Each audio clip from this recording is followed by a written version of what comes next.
In this video, I'm going to show you how to combine two graphs into one in Excel. Let's open an Excel document.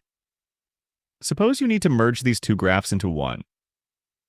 To do this, select a graph. In the title bar, click on Chart Design. In the menu bar, click on Select Data. In the Legend Entries section, click on Add. Now add the data header of the second graph. In my case, it is Actual. Delete the existing data in the Series Values section. Now select the data of the second graph. Click on OK. Here you can see that we have successfully merged two graphs into one. Following these steps, you can combine any number of graphs you want.